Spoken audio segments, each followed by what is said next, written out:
On that same evening, Alexander Reed, 33, stepped into the diner. Emily looked up when the diner bell chimed, brushing a loose strand of caramel hair behind her ear. She greeted him with her usual warmth. "Rough night?" she asked gently, noticing the tension in his shoulders. Alexander blinked, slightly thrown off. Most people feared him.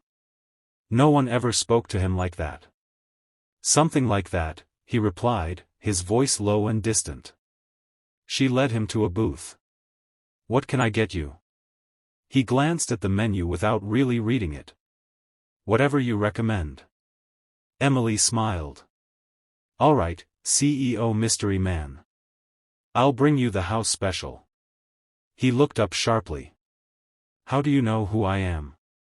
She shrugged. "People talk. And you look like someone who's forgotten what comfort food tastes like." For the first time in years, Alexander almost laughed. But what struck him wasn't the joke, it was the softness in her eyes. Something about Emily made the storm in his chest quiet, if only for a moment. Over the next several weeks, Alexander returned to the diner again and again.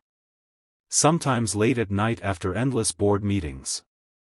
Sometimes early in the morning, still wearing yesterday's stress. Emily always greeted him with the same warmth, never starstruck by his wealth, never intimidated by his status.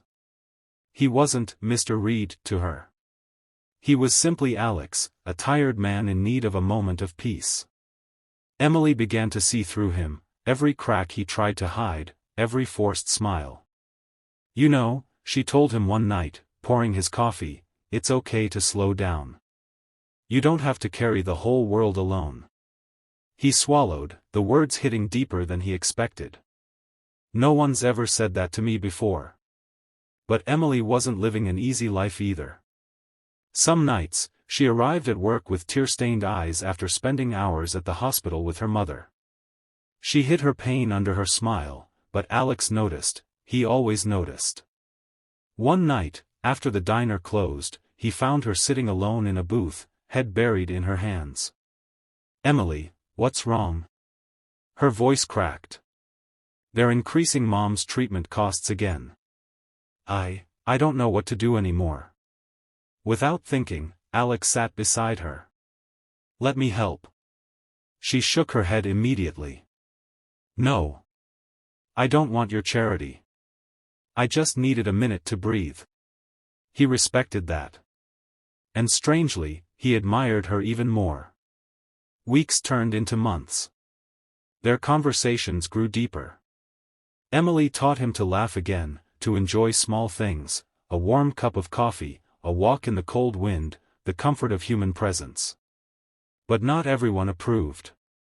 When Alex began canceling meetings to visit the diner, his board whispered, "Why is he wasting time with a waitress? People like her don't belong in his world."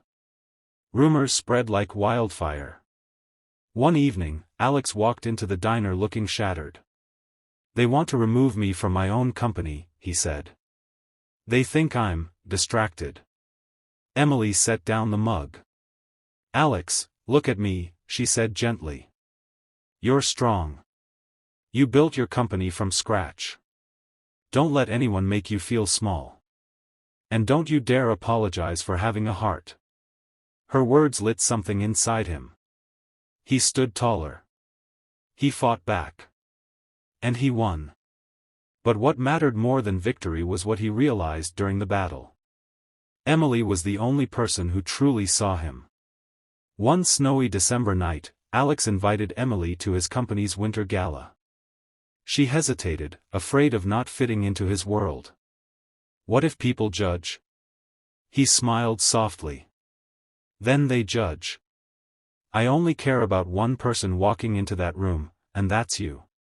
She arrived in a simple navy dress, her hair curled over her shoulders. And when Alex saw her, he froze. Not because she looked beautiful, though she did. But because she looked like home. Throughout the night, Alex stayed beside her, introducing her proudly. "This is Emily," he said again and again, his voice warm. Some people raised brows. some whispered. But many smiled, because they saw something real. Later, on the rooftop terrace lit by fairy lights, Alex took a deep breath. Emily, before I met you, my world felt cold. You didn't just walk into my life, you thawed the parts of me I thought were gone forever. Her eyes watered. Alex. He took her hands. I don't know what the future looks like. But I want you in it. Not as someone I visit at a diner, but as someone I walk through life with. A tear slipped down her cheek. I want that too.